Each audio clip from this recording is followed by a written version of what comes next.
자, 오늘 우리에게 주시는 하나님의 말씀은 이사야 29장 전체 말씀입니다. 우리 이사야 29장 중에서 9절부터 12절까지 말씀만 같이 한번 읽어볼까요? 9절부터 12절. 자, 시작. 너희는 놀라고 또 놀라며 눈이 멀어 볼 수 없는 자가 되어라. 그들이 취하지만 포도주로 취함이 아니며 비틀거리지만 독한 술로 비틀거림이 아니다. 이는 여호와께서 너희들 위에 깊이 잠들게 하는 영을 부으셔서 너희 선지자의 눈을 감기셨고 너희 선견자들의 머리를 덮으셨기 때문이다. 그러므로 이 모든 말씀이 너희에게 봉인한 책의 말씀과 같아서 너희가 그를 아는 자에게 이것을 주며 읽어달라고 하면 그 사람이 이 책이 봉인되어 있어서 나는 읽을 수 없다 말할 것이며 너희가 그를 모르는 사람에게 이 책을 주며 읽어달라고 하여도 그 사람이 나는 그를 읽을 줄 모른다 말할 것이다. 아멘. 자, 오늘은 이사야 29장을 살펴보겠습니다. 우리가 지난 앞선 28장에서는 어떤 내용이었습니까? 하나님께서는 남유다에게 북이스라엘의 멸망을 선고하시면서 남유다로 하여금 북이스라엘의 심판으로부터 배우도록 하셨습니다. 북이스라엘은 같은 하나님의 선민이었지만 하나님께서 베풀어 주신 귀한 은혜들, 그 특권들을 하찮게 여기고 스스로 교만에 빠지고 말았습니다. 그래서 처음에 그들은 화려하고 아름다운 면류관이라고 불렸었지만 그들이 하나님을 경외하는 그 신앙에서부터 떠나게 되자 그 아름답던 면류관은 시들어가는 꽃처럼 모든 영화가 사라져버리고 본래의 아름다움을 잃어버리게 되었습니다. 그래서 하나님께서는 그들로 시들어가는 꽃이다 라고 말씀하셨습니다. 그래서 결국 나중에 북이스라엘은 어떻게 됩니까? 아수르에 의해서 멸망하게 되는 그러한 비참한 상태로 전락하게 될 것이라고 하나님께서는 말씀하셨습니다. 이렇게 같은 민족이었던 북이스라엘의 멸망에 대해 들으면서 남유다 역시도 배워야 했습니다. 하지만 남유다의 상태도 어땠습니까? 유다의 영적인 지도자들이라고 할 수 있는 이 제사장들과 선지자들도 마찬가지로 북이스라엘과 다를 바가 없었습니다. 누구보다 하나님 말씀에 전념해서 백성들을 하나님께로 올바르게 이끌어야 했던 그러한 책임을 가지고 있었던 제사장과 선지자들이 오히려 가장 선두에 서서 이사야 선지자의 경고를 하찮게 여기고 조롱했었습니다. 그만큼 유다의 영적인 상태도 크게 타락해 있다는 것입니다. 그래서 하나님께서는 유다에게도 심판의 말씀을 하십니다. 나중에 그 심판의 도구로서 바벨론을 통해 유다를 징계하실 것입니다. 하지만 하나님의 백성들을 향한 하나님의 심판은 이방 민족들과 같은 완전한 멸절이 아닙니다. 하나님의 심판은 회개와 회복을 위한 심판이었습니다. 그래서 지난 28장에서 하나님께서는 유다의 징계를 말씀하시면서도 그들을 구원하실 한 피난처, 구원의 방도를 제공하십니다. 28장 16절에서 그러므로 주 여호와께서 이같이 말씀하셨다. 보아라, 내가 한 돌을 시온의 기초로 놓을 것이니 시험한 돌이며 귀한 모퉁이 돌이자 튼튼한 기초이다. 이것을 믿는 사람은 다급해지지 않을 것이다. 유다 백성들이 어떠한 상황 가운데서도 이 한 돌을 의지한다면 그들은 무너지지 않을 것입니다. 이 한 돌은 누구를 말씀하는 겁니까? 바로 하나님, 그 한 돌이신 하나님을 그들이 올바로 섬긴다면, 그리고 그들이 하나님께 대한 신앙을 다시금 회복한다면 하나님께서는 그들을 안전하게 튼튼하게 지켜주실 것입니다. 그리고 궁극적으로 이 돌은 예수 그리스도를 가리키는 것이라고 말씀드렸습니다. 그리스도 외에는 어떠한 피난처도, 그것은 우리를 안전하게 지켜줄 수 없는 거짓된 피난처이지만 그리스도라는 이 견고하고 튼튼한 반석을 의지하는 사람은 결코 흔들리지 않고 어떠한 환난과 재앙 중에도 절대 당황하지 않을 것이라는 그러한 말씀을 우리가 지난 시간에 살펴봤었습니다. 이렇게 하나님께서는 하나님의 백성들에게는 언제나 심판과 함께, 징계와 함께 구원을 말씀하십니다. 하나님께서 백성들을 다루시는 방식은 그들을 더욱더 온전한 하나님의 백성들로 다듬으시는 데 있는 것이지 결코 멸망이 아니시기 때문입니다. 그만큼 하나님께서는 자기 백성들을 끝까지 버리시지 않습니다. 그런데 문제는, 그렇다면 백성들이 하나님 앞에 신속하게 회개하고 제발 하나님의 말씀을 좀 듣고 순종한다면 좋았을 텐데 그렇지 못했다는 게 항상 문제입니다. 그들이 이렇게 신실하신 하나님께서 자기들을 붙잡고 계심을 안다면 더 이상은 이제 한눈 팔지 말고 하나님만 잘 믿었어야 하지 않겠습니까? 하나님만 함께 해주신다면 아무 걱정이 없는데 그 하나님 안에만 잘 그들이 머물러 있다면 모든 것이 아무 걱정할 일이 없었습니다. 하지만 참 이 유다의 영적인 어리석음은 같은 민족인 북이스라엘에 대한 심판을 듣고서도, 그리고 하나님의 그 수없는 회개의 촉구를 들으면서도 그들은 변화되지 않았습니다. 그래서 오늘 29장에서는 하나님께서 남유다를 향해 하시는 말씀입니다. 남유다의 이러한 죄된 그러한 항목들을 하나님께서 말씀하시는 겁니다. 먼저 1절 말씀입니다. 화 있을 것이다. 아리엘이여, 아리엘이여, 다윗이 진을 쳤던 성읍이여. 여기서 하나님께서는 유다에게 화가 있을 것이라고 말씀하지만 이 말씀의 뉘앙스는 진노보다는 거의 슬픔에 가까운 그러한 애타는 탄식입니다. 그토록 하나님께서 여러 번 말씀하시고 또 오래 참으시고 긍휼을 베푸셨어도 여전히 하나님께 전심으로 돌아오고 있지 않은 그러한 이 답답한 자기 백성을 향해서 하나님께서 지금 아주 탄식을 하고 계시는 겁니다. 여러분, 우리 사람이라 할지라도 부모가 이 자식이 말을 안 듣고 뻔히 보이는 아주 망하는 길인데도 끝까지 고집을 피우고 계속 가면서 부모의 사랑에서 이탈한다면 부모의 마음도 어떻습니까? 정작 고집을 부리는 그 당사자인 자녀보다도 부모의 마음이 더 애가 타고 아픈 것입니다. 마찬가지로 하나님께서도 그분의 백성들의 불순종과 이탈을 보실 때 진노보다도 그 마음 안에 어떤 마음이 있으신 겁니까? 이처럼 깊은 슬픔, 참으로 이 애절한 답답함이 있는 것입니다. 그래서 하나님은 말씀하십니다. 아리엘이여, 아리엘이여, 다윗이 진을 쳤던 성읍이여. 다윗이 진을 쳤던 성읍이여 라고 말하는 것을 봐서 이 대상이 지금 남유다의 예루살렘을 향해서 하신 말씀이라는 것을 알 수 있습니다. 그런데 여기에 왜 아리엘이여, 아리엘 이렇게 말씀하십니까? 이 아리엘에 대해서는 크게 두 가지 해석이 있습니다. 먼저 하나는 문자적으로 아리엘이라는 말은 하나님의 사자라는 뜻을 가지고 있습니다. 창세기 49장 9절에서는 야곱이 12아들에 대한 예언을 하면서 넷째 아들인 유다에 대해 새끼 사자라고 예언하는 구절이 있습니다. 그래서 그 유다가 나중에 지파를 이루어서 이 남유다, 유다 왕국을 이루었기 때문에 정확히 말하면 갈라진 것이죠. 하나님께서 이러한 야곱의 예언을 상기시키는 이러한 과거의 예언을 통해 지금 예루살렘을 부르고 계신 것이라는 해석이 하나 있습니다.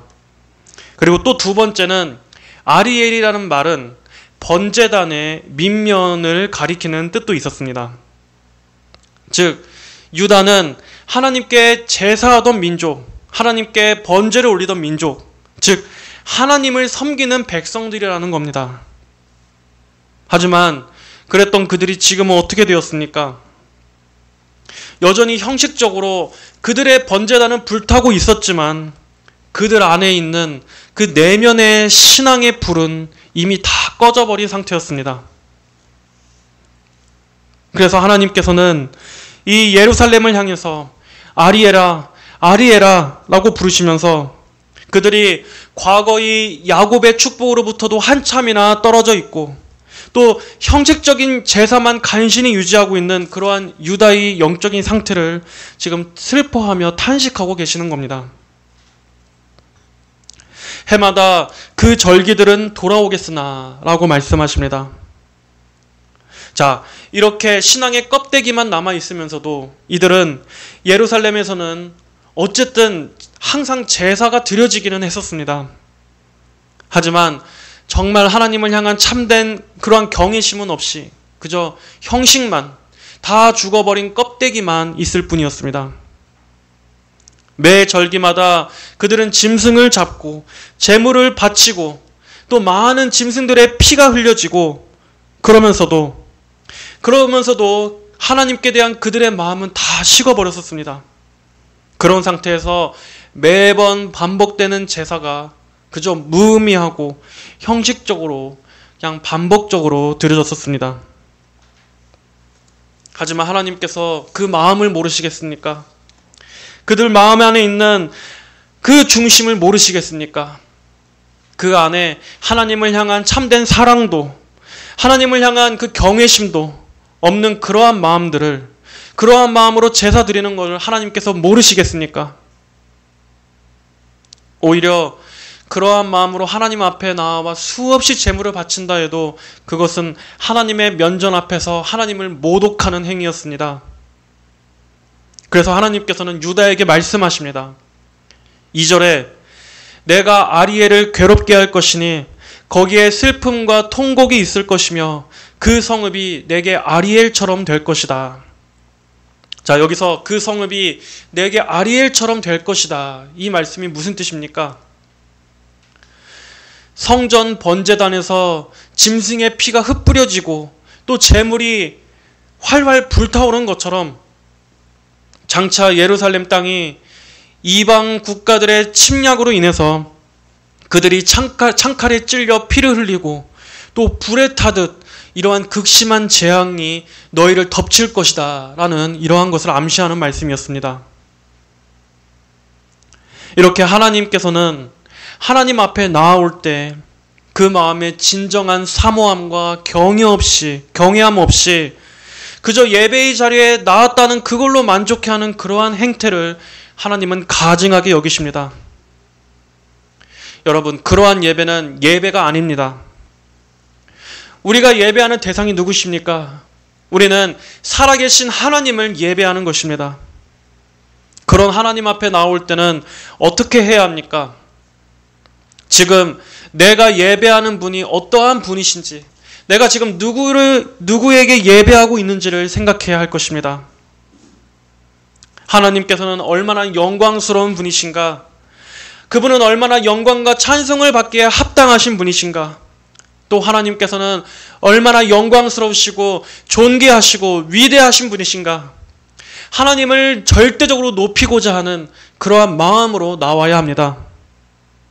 그리고 동시에 그 하나님께서 참으로 죽을 수밖에 없는 이 부정한 죄인, 이 나 같은 이러한 소망 없는 죄인을 내가 이렇게 비참한 상태에도 불구하고 하나님께서는 예수님을 통해서 우리로 하여금 그리스도의 피 공로를 의지해 하나님 앞에 나올 수 있도록 해주신 그러한 구원의 은혜에 큰 감사와 기쁨과 사랑을 가지고 나와야 하는 것입니다.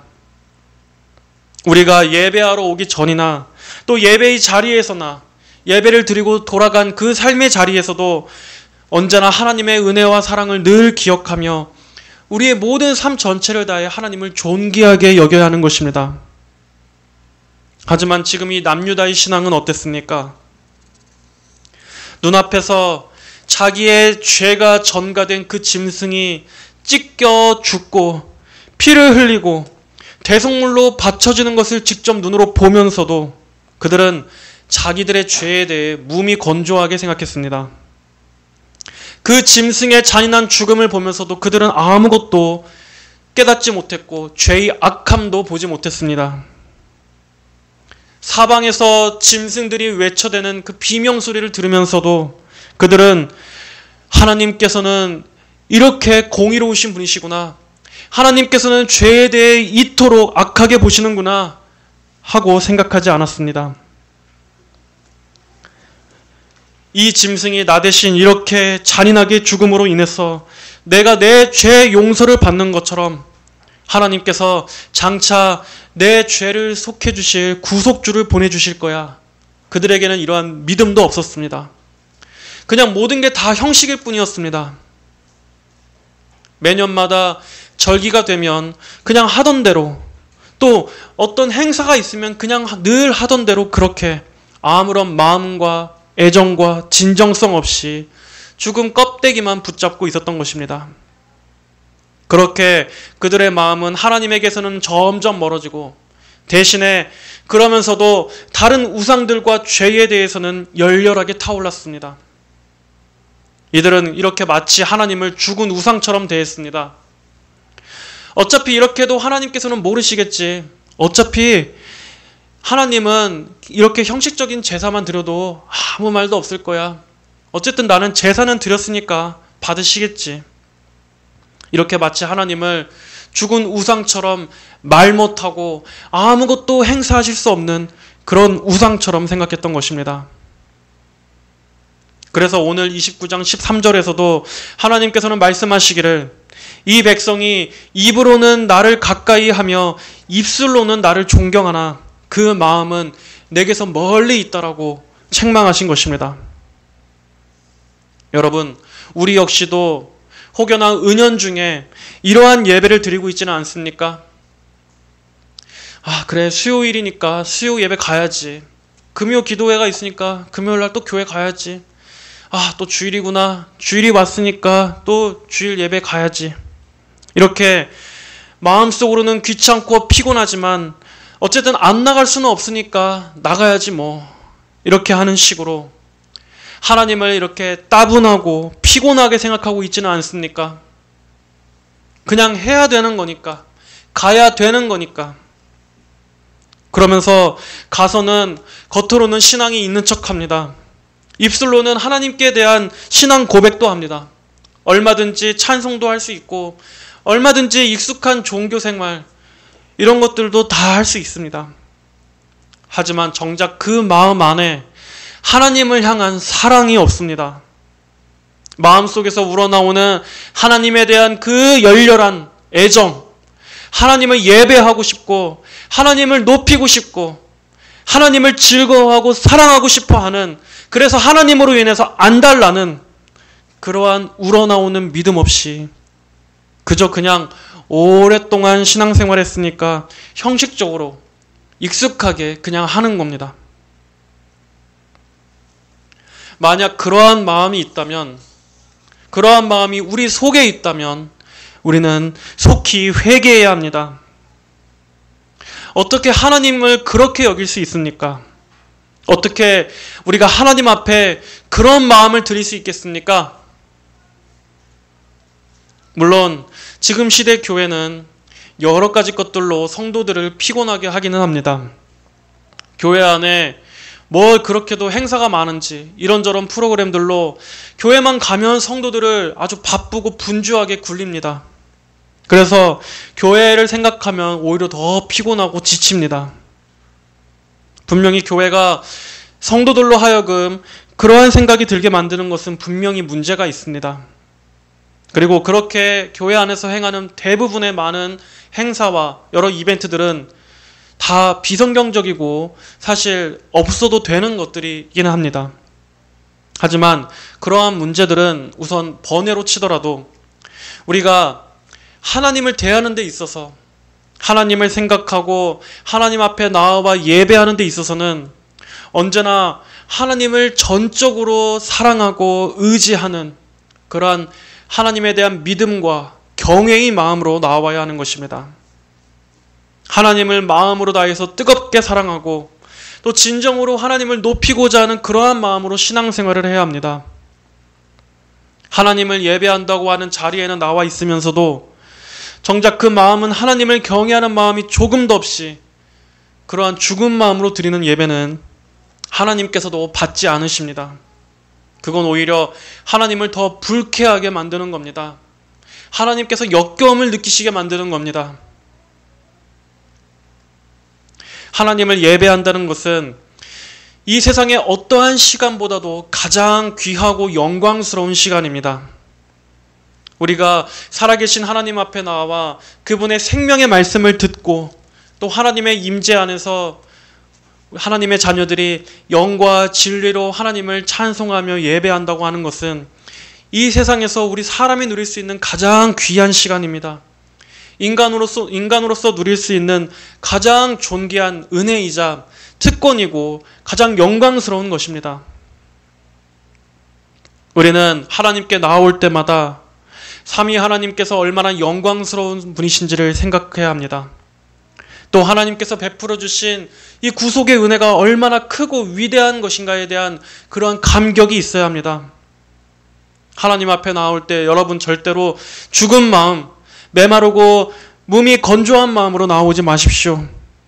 하나님께서 어떠한 분이신지, 그분이 우리에게 어떠한 큰 은혜를 베풀어 주셨는지를 늘 생각하면서 사랑하는 마음으로, 그분을 정말 즐거워하는 마음으로 나아와야 하는 것입니다. 자, 다시 말씀으로 돌아와서 이제 3절부터는 하나님께서 그런 유다에게 아수르라는 강대국을 통해 징계하실 것을 말씀하십니다. 3절에 내가 너를 둘러 진을 치며 탑으로 너를 포위하고 너를 향해 토성을 높일 것이니. 자, 여기서 하나님께서 아수르라고 안 하시고 내가, 즉 하나님께서라고 하시는 것은 이 일이 아수르에게서가 아니라 궁극적으로는 배후에 있는 하나님의 손으로부터 시작되는 징계라는 것을 알려주시는 겁니다. 하나님께서 너를 둘러서 진을 치며 하나님께서 탑으로 너를 포위하고 하나님께서 너를 향해 토성을 높일 것이다. 그리고 이어서 네가 낮아져서 땅바닥에서 말할 것이며 네 목소리가 티끌 속에서 낮아질 것이며 네 목소리가 마치 신접한 자의 소리처럼 땅에서 들려오고 티끌 속에서 네 말소리가 속삭일 것이다. 그만큼 이들이 아수르의 공격으로 인해서 마치 유다가 적군의 발에 짓밟혀서 아주 낮아진 그러한 자세처럼 하나님께서 이들의 교만함을 깨뜨려 버리시겠다 하는 것입니다. 이렇게 하나님께서는 선민이라고 할지라도 그들이 믿음에서 떠나고 하나님께 대하여 계속 불순종할 때에는 이렇게 혹독하게 징계의 매를 드실 수 있습니다. 그래서 우리가 성경을 통해서 하나님께서 어떠한 것을 가장 미워하시는지, 그리고 어떨 때 그분의 자녀들을 징계하시는지를 우리가 성경을 통해 잘 배워야 하는 것입니다. 하지만 여기서도 하나님께서는 그들을 구원하십니다. 하나님께서는 예루살렘을 치러 올라온 아수르를 하나님께서 대신 몰아내심으로써 예루살렘을 지켜주십니다. 그러면서 하나님의 백성들의 악은 깨닫게 하시되 그들을 진멸하지는 않으시는 그러한 하나님의 특별한 보호하심과 훈계의 목적을 알려주시는 겁니다.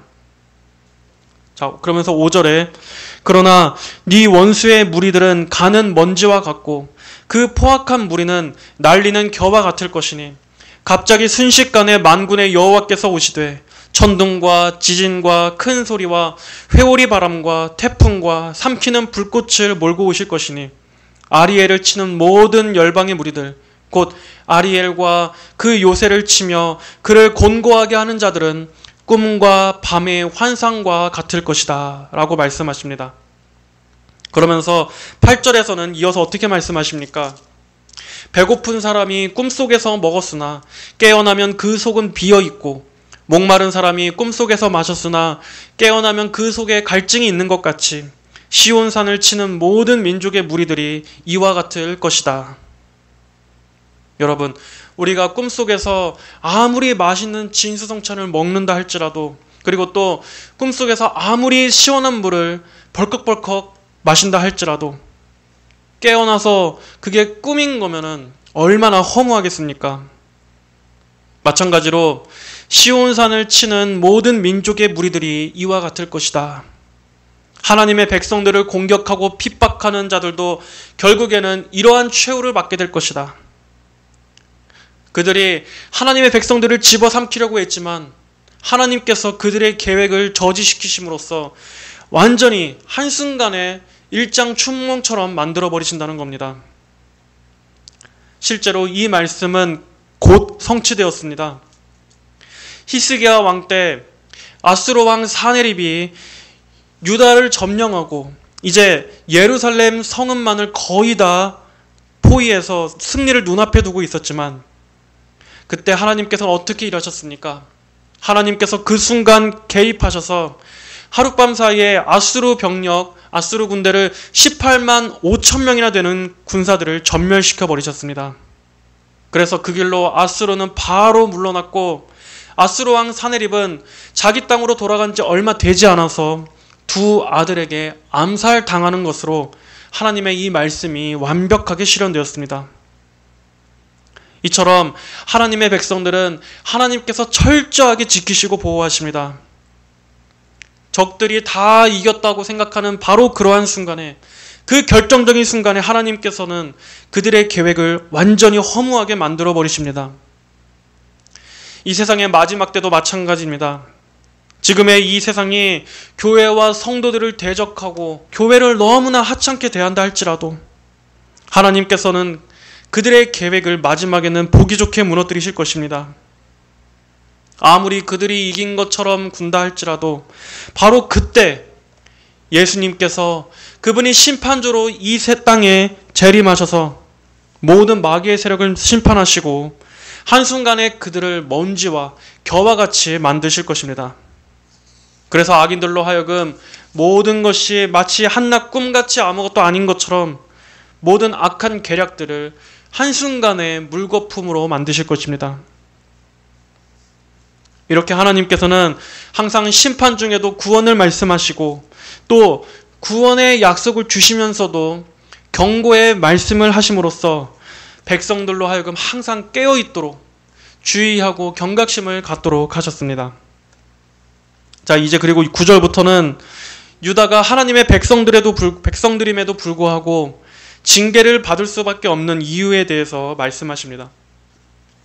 먼저 첫 번째는 말씀에 대한 그들의 무관심과 무지 때문이었습니다. 유다가 하나님의 징계를 받을 수 없었던 이유, 그것은 바로 그들의 무관심 때문이었습니다. 9절 이하를 보겠습니다. 너희는 놀라고 또 놀라며 눈이 멀어 볼 수 없는 자가 되어라.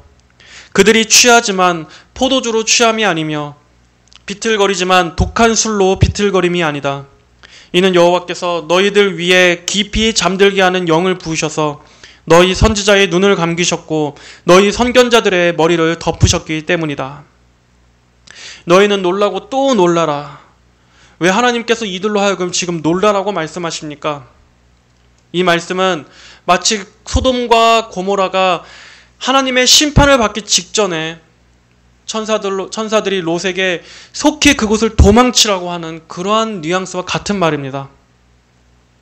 너희는 정신을 번쩍 차리라는 겁니다.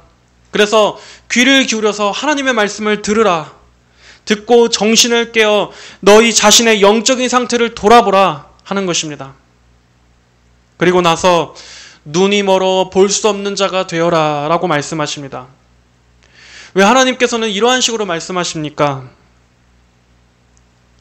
지금 하나님께서는 워낙 이들이 말씀을 하찮게 여기고 도무지 듣지를 않으니까 이제는 아예 그들의 영적인 눈을 감겨버리게 해서 이들로 영적인 무지 상태, 완전 어둠의 상태로 놔두시겠다 하는 것입니다. 즉 하나님께서 지금 이들을 무지로 인한 심판에 두시는 것입니다. 여러분, 우리는 이 말씀이 얼마나 무서운 말씀인지를 알아야 합니다. 하나님께서는 사람이 하나님의 말씀을 계속해서 하찮게 여기고 계속 무시하면 나중에는 아예 깨닫는 은혜를 거둬가 버리십니다. 그래서 교회 안에서 말씀을 듣고 회개하는 일도 없게 하시고 말씀을 통해 거듭나게 되는 일도 없게 하십니다. 그러한 은혜를 더 이상 주시지 않는 겁니다. 대신에 사람들이 어디로 가도록 놔두십니까? 사람들이 거짓에 속아서 미혹되도록 하나님은 그냥 내버려 두십니다. 그들이 진리를 원하지 않기 때문에, 그들이 정말 원하는 건 진리가 아니기 때문에 하나님께서는 그들이 솔직히 원하는 그러한 거짓과 미혹에 속아서 멸망의 길을 가도 하나님께서는 더 이상 진리로 돌이키는 그러한 은혜를 주시지 않는 겁니다. 이것도 하나의 무서운 심판이라는 것을 알아야 합니다. 왜 지금 시대에 이렇게 참된 진리의 말씀이 점점 사라지고 있습니까? 대신에 온갖 거짓이 판치고 있습니까? 점점 더 강단에서 바른 복음이 사라져가는 이유는 하나님께서 지금 이 나라에 영적인 무지라는 그런 심판을 가하시고 계시기 때문입니다. 그래서 사람들의 눈과 귀를 완전히 가려버리신 겁니다. 하나님의 말씀을 바르게 전해야 할 목사들의 눈을 가리시고 또 그 말씀을 바르게 듣고 구원받아야 할 교인들의 눈도 가려버리신 겁니다. 그렇다고 그게 하나님 잘못입니까? 모두가 다 진리를 원하지 않고 성경 말씀을 귀하게 여기지 않기 때문에 하나님께서는 아무리 듣고 들어도 깨닫지 못하도록 성경을 닫아버리신 겁니다. 마치 돼지에게 귀한 진주를 주지 말라고 하셨던 것처럼 사람들이 온통 성경의 진리에는 아무 관심이 없고 그저 자기가 듣고 싶은 말만을 원하니까 하나님께서는 그들의 그 욕심대로 강단에서는 온통 그들이 듣기 좋은 그러한 거짓된 것만 들려지도록 하십니다. 그래서 그걸 통해서 많은 이들이 미혹의 속아 넘어가도록 그렇게 심판하시는 것입니다.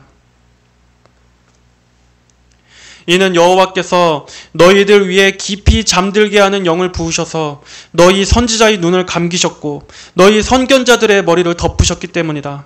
그러므로 이 모든 말씀이 너희에게 봉인한 책의 말씀과 같아서 너희가 글을 아는 자에게 이것을 주며 읽어달라고 하면 그 사람이 이 책이 봉인되어 있어서 나는 읽을 수 없다 말할 것이며 너희가 글을 모르는 사람에게 이 책을 주며 읽어달라고 하여도 그 사람이 나는 글을 읽을 줄 모른다 말할 것이다. 마치 소경이 소경을 인도하는 것처럼 다 같이 성경 문맹이 되었다는 것입니다. 그래서 정작 하나님의 말씀이 무엇을 말씀하고 있는지 말씀을 맡은 자나 듣는 자 모두가 다 까막눈이 되었다는 것입니다. 이 안에서 그리스도도 발견하지 못하고 구원도 발견하지 못하고 영원한 생명도 발견하지 못하고 아무것도 발견하지 못한 채 다 같이 어둠 속에 있게 되는 그러한 심판을 내리시겠다는 말씀입니다. 저는 지금의 우리 이 시대가 마치 오늘의 이 말씀처럼 성경 문맹, 말씀의 기근인 시대가 아닌가 하는 생각이 들어서 참으로 두렵습니다. 참된 성경의 교리와 전통적인 해석은 오히려 고리타분하고 구시대적인 것이라고 천대를 받고 있습니다. 대신에 비성경적이고 아주 위험한 메시지들이 사람들에게 더욱더 환영을 받고 있습니다. 구원론도 그렇고 교회론도 그렇고 오늘날 이 시대는 모든 게 다 제각각입니다. 정통이고 진리고 사람들은 이런 것에 아무런 관심이 없습니다. 교회만 봐도 그렇습니다. 무슨 교회가 음식점도 아니고 무슨 벤처기업도 아닌데 지금 시대의 제 또래 목사들은 한 30, 40대 정도 되는 목사들은 교회를 무슨 자기 개성 뽐내는 것 마냥 새롭고 파격적인 교회를 세우는데 그렇게 자기들만의 하나의 독특한 전략인 것처럼 그렇게들 교회를 생각하고 있습니다. 예를 들어 주중에는 카페로 운영하다가 주일이 되면은 교회로 바꿔서 예배하고 또 지금 시대는 목회가 어려우니까 목사들도 이중직을 하면서 삶에서의 선교로 뻗어나가자 마치 이러한 것을 새로운 대안처럼 제시하고 교회도 이런 일반적인 개척이 아닌 어떻게든 새롭고 신선하게 예를 들면 교회를 클럽 같은 형식으로 꾸며서 젊은이들을 많이 오게끔 한다든지 그렇게 목사들이 성경이 아니라 자기들 마음 안에서 나온 생각으로 교회를 그리스도의 몸된 교회를 실험하고 있습니다. 하지만 그게 오히려 기존의 교회론을 다 허무는 것인지도 모른 채 목사들이 그렇게 진리에서 이탈해서 자기들 마음대로 하고 있습니다. 이렇게 하나님께서는 사람들이 말씀에 절대 권위를 두지 않으면 이렇게 혼돈과 비진리 속에서 어지럽게 만들어 버리십니다. 그리고 그게 망하는 건지도 모르고 사람들은 좋아라 하며 그것을 따라갑니다. 하지만 그게 심판인 것입니다. 또 이어서 유다가 징계를 받을 수밖에 없었던 두 번째 이유는 앞에서도 살펴봤듯이 형식적인 신앙이었습니다. 13절에 주께서 말씀하셨다. 이 백성이 입으로는 나를 가까이 하며 입술로는 나를 존경하나 그 마음은 내게서 멀리 있으니 그들이 나를 경외하는 것은 사람의 계명으로 가르침을 받았을 뿐이다. 하나님께서는 유다를 언제나 내 백성이라고 말씀하셨습니다. 그런데 여기서는 내 백성이라고 하시지 않고 이 백성이라고 부르십니다. 그만큼 하나님께서는 전심으로 하나님을 사랑하지도 않고 그저 형식적으로 하나님을 대하는 그러한 위선적인 신앙을 기뻐하시지 않는다는 것입니다. 그들이 나를 경외하는 것은 사람의 계명으로 가르침을 받았을 뿐이다. 여기서 이 사람의 계명이란 그들의 조상 대대로 내려왔던 율법과 제사 규례들 또 여러 의식들을 말합니다.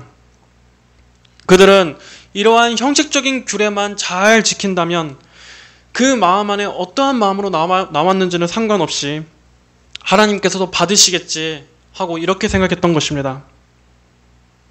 하지만 하나님은 속일 수 없습니다.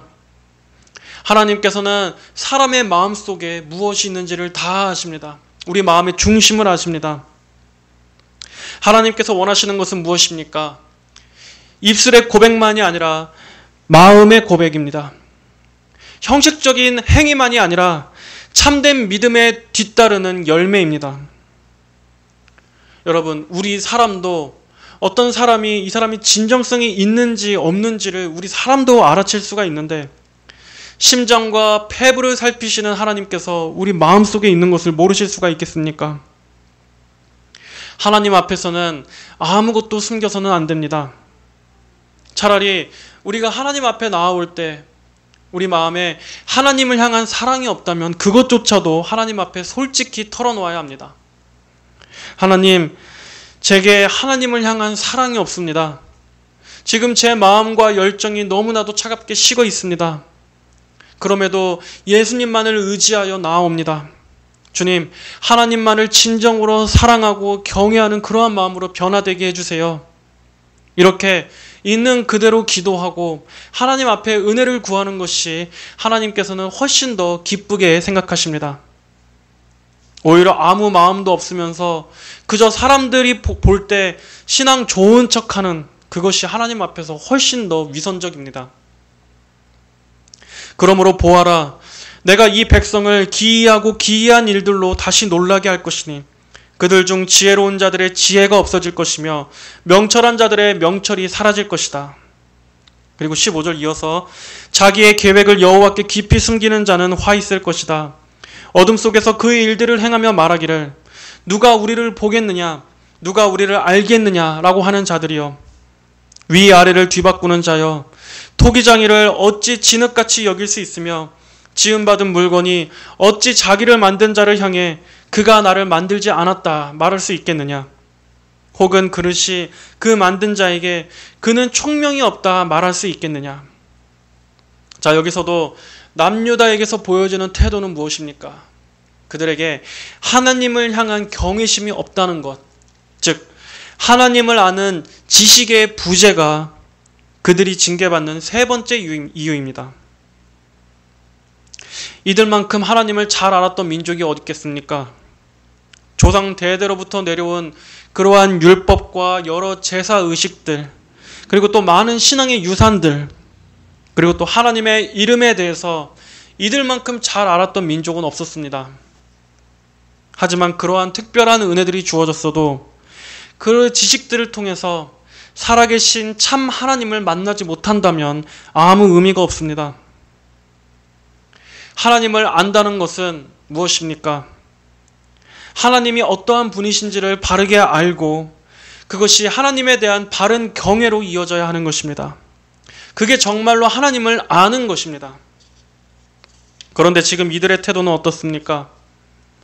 하나님 앞에서 경거망동합니다. 하나님을 조금도 두려워함이 없습니다. 오히려 하나님을 피조물인 사람보다도 더 우습게 여기고 있습니다. 이렇게 하나님을 모르면 하나님을 두려워하지 않게 됩니다. 그리고 그것이 심판의 이유가 됩니다. 하나님을 모르기 때문에 하나님에 대한 그 어떠한 두려움도 없이 하나님 앞에서 망령되게 행하는 것. 그들이 아무리 예배도 하고 형식상 종교적인 의무를 열심히 지킨다 할지라도 결국에는 멸망합니다. 다 지옥에 가게 되어 있습니다. 우리는 하나님의 성품을 바르게 알아야 합니다. 하나님의 하나님 되심을 우리가 진정으로 경외하며 하나님을 높여야 합니다. 만약 하나님을 모르면 분명 겉으로는 하나님을 섬긴다고 하지만 결국에는 자기를 섬기게 되어 있습니다. 하나님을 예배하면서도 실상은 나를 섬기고 인간의 감정이 숭배받는 것입니다. 그래서 예배도 어떻게 드립니까? 하나님께 합당한 그러한 거룩하고 경건한 진리로서 드리는 예배가 아니라 사람이 중심이 된 예배를 드립니다. 하나님을 영화롭게 하는 게 아니라 인간을 영화롭게 하는 예배를 드리게 됩니다. 그래서 사람이 감동을 받고 사람이 기뻐 신나서 희열을 느끼는 것을 은혜로운 예배라고 착각하게 됩니다. 하지만 그러한 감동은 이 세상에 콘서트장 가서도 얼마든지 느낄 수 있는 그러한 종류의 카타르시스입니다. 또 어디 믿지 않는 불신자가 강연하는 그런 데 가서 좋은 강연을 듣고 나서 느낄 수 있는 또 그러한 종류의 감동이고 위로입니다. 그러한 감동은 얼마든지 이 세상에서도 느낄 수 있습니다. 그런데 오늘날 예배는 철저하게 하나님의 영광과 진리보다는 무엇에 중점을 두고 있습니까? 예배드리는 사람들의 마음을 어떻게 만져줄 것인가? 어떻게 사람들로 하여금 그들이 감격을 느끼고 감동을 받게 할까 하는 여기에 예배의 모든 초점이 향해 있습니다. 하나님의 진리가 선포되고 하나님께서 영광을 받으시고 사람의 모든 그러한 높아진 마음들은 철저하게 낮추는 그러한 것에 포커스가 맞춰져 있지 않습니다. 그래서 예배도 순전히 다 사람의 감정을 조작하는데 다 그러한 순서로 짜여 있습니다. 그래서 예배도 요즘에는 다 콘티가 있지 않습니까? 설교자가 이제 설교 후반부쯤 딱 되면 이제 분위기 있게 반주를 깔아줍니다. 그러면서 설교자는 목소리를 점점 격양시키면서 분위기를 끌어올립니다. 그래서 이제 사람들의 마음이 막 녹아지기 시작하면 그러면 이제 주여 주여 주여 삼창으로 이렇게 기도를 유도합니다. 그러면서 어떻게 합니까? 밴드들은 막 드럼을 치고 일렉 기타는 무아지경으로 막 연주하면서 분위기를 막 조작합니다. 그래서 그렇게 한번 큰 소리로 통성 기도를 한번 하고 나면 어떻습니까? 속이 막 뻥 뚫린 것처럼 개운하지 않습니까? 그렇게 사람들은 그런 예배를 드리고 돌아가면서 아, 오늘도 은혜 받았다, 성령 충만해졌다 하고 그렇게 말하며 가는 겁니다. 하지만 오늘날에 과연 그러한 예배가 진정으로 하나님께서 받으시는 예배였다고 말할 수 있습니까? 사실 그러한 감정은 진리로 인해 일어난 감정이라기보다는 그저 자신의 종교적인 열정, 종교적인 카타르시스를 막 분출한 그러한 것에 불과합니다. 거기에서 오는 시원함일 수 있다는 말입니다. 하지만 사람들은 그러한 예배를 좋아합니다. 그러한 예배가 참으로 살아있고 성령께서 뜨겁게 역사하시는 예배라고 생각합니다. 이 모든 것들도 다 하나님을 모르기 때문에 그런 것입니다. 하나님을 마치 우리 사람의 위치로 끌어당겨서 하나님께서도 우리 사람과 같을 거다라고 생각하기 때문에 지금 시대 사람들이 하나님을 그렇게 예배하고 또 하나님에 대한 경외심이 없는 것입니다. 교회 안에서의 여러 가지 문제 중에서도 특별히 예배의 타락만큼 심한 게 없습니다. 하지만 예배의 타락은 곧 근본적으로 신학의 타락이 그 원인입니다. 그 전에 먼저 신학이 타락했기 때문에 그 타락한 신학을 배운 사역자들이 그러한 신학과 교회로 교회 안에 잘못된 것들을 허용하고, 그래서 결과적으로 하나님을 예배하는 데 있어서도 실상은 이 세상의 문화와 혼합된, 그리고 또 이교적인 문화를 다 교회 안으로 끌어들여서 그러한 예배로 하나님을 욕되게 하고 있는 것입니다. 이렇게 하나님을 바르게 알지 못하는 것은 하나님을 대하는 데 있어서 모든 죄악들의 뿌리가 됩니다. 오늘 본문에서도 유다 백성들과 지도자들은 하나님을 바르게 알지 못했기 때문에 결과적으로 그들의 믿음은 퇴보했습니다. 그리고 단순히 믿음이 퇴보한 것뿐 아니라 죄를 향해서는 더 불타올랐습니다. 그것으로 인해 하나님의 진노를 샀습니다. 오늘 여기에 나온 이 무관심, 말씀에 대한 무관심과 형식적인 신앙과 하나님 앞에서 이러한 망령된 행동들, 이 모든 것들은 결국 하나님을 아는 지식이 없었기 때문에 거기에서부터 나온 열매들입니다. 그러므로 궁극적인 회복의 시작은 어디에서부터 출발해야 합니까? 하나님을 아는 지식이 회복되어야 합니다. 토저는 이렇게 말했습니다. 무지와 불신은 믿음을 끌어내리지만 하나님을 아는 지식의 회복은 믿음을 성장시킨다. 무지와 불신은 믿음에서 끌어내리지만 하나님을 아는 지식의 회복은 믿음을 성장시킨다. 그러므로 우리는 가장 먼저 하나님을 참되게 아는 것에서부터 시작해야 합니다. 언제나 하나님을 아는 것에서, 하나님을 아는 것으로부터 우리의 모든 신앙이 나와야 합니다. 여러분, 혹시 여러분 마음속에서 하나님을 알기를 원하는 그 갈망이 그치지는 않았습니까? 여기서 안다는 것은 히브리인들이 말하는 암, 즉 경험하여 아는 것을 말합니다. 하나님을 진정으로 알기를 원하고 하나님을 사모하는 마음이 그친다면 여러분의 믿음은 곧이어 약화될 것입니다. 분명히 하나님에 대한 믿음도 점점 퇴보할 것입니다. 하지만 하나님을 아는 지식의 회복은 여러분에게, 여러분의 영혼에 어떠한 유익을 줍니까? 여러분의 믿음을 다시 일으켜 세워줄 것입니다. 그리고 하나님을 향한 사랑과 열심도 회복시켜 줄 것입니다. 성도 여러분, 하나님이 어떠한 분이신지를 알고 그 하나님을 알고 싶어하는 그러한 마음으로 다시 돌아가십시오. 하나님을 바라보는 것에서부터 하나님의 어떠하심, 그분의 영광과 그 속성과 성품과 그 능력을 간절히 사모하고 바라보는 것에서부터 신앙이 회복되는 것입니다. 그리고 그 하나님을 바르게 알므로써 그 안에서 참된 신앙의 열매도 맺혀지게 됩니다. 날마다 하나님을 더욱더 가까이 하시기를 사모하시고 하나님 알기를 간절히 원한다고 간구하십시오. 하나님 그분 자체를 갈망하십시오. 여러분이 말씀을 통해서 하나님을 알게 해주시기를 간절히 구할 때 하나님께서는 그러한 사모하는 심령과 겸손한 마음의 은혜를 주실 것입니다. 우리 성도는 하나님을 사랑하고 기뻐할 때야말로 그 영혼의 진정 힘과 마르지 않는 기쁨의 생명수를 얻을 수 있습니다. 오늘 말씀을 들은 모든 성도 여러분들께 하나님께서 이러한 열망을 다시 샘솟게 해주시기를 주님의 이름으로 축복합니다. 기도하시겠습니다. 하나님 아버지 감사합니다. 오늘은 유다의 예루살렘을 향한 하나님의 심판의 말씀을 살펴보았습니다. 아버지 하나님, 그러나 하나님께서는 자기 백성을 버리시지 않으시는 분이십니다.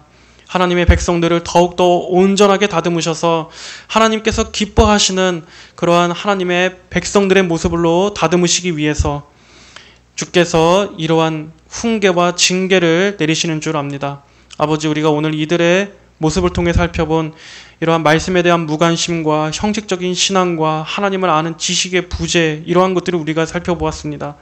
아버지, 우리 안에도 이러한 동일한 죄들이 있는지를 살펴보게 하시고, 만약 이러한 것들이 우리 안에 있어서 하나님을 향한 그 사랑과 믿음에 정체되어 있다면 회개하고 돌이켜 다시금 우리 안에서 하나님을 간절히 사랑하고 참된 공경심으로 예배하는 그러한 열망이 샘솟도록 은혜를 베풀어 주시옵소서. 그리하여 하나님을 뜨겁게 사랑하고 또 바른 영과 진리로서 하나님을 참되게 예배하는 주의 모든 자녀들이 되기를 간절히 원합니다. 감사드리며 살아계신 예수님의 이름으로 기도하였습니다. 아멘.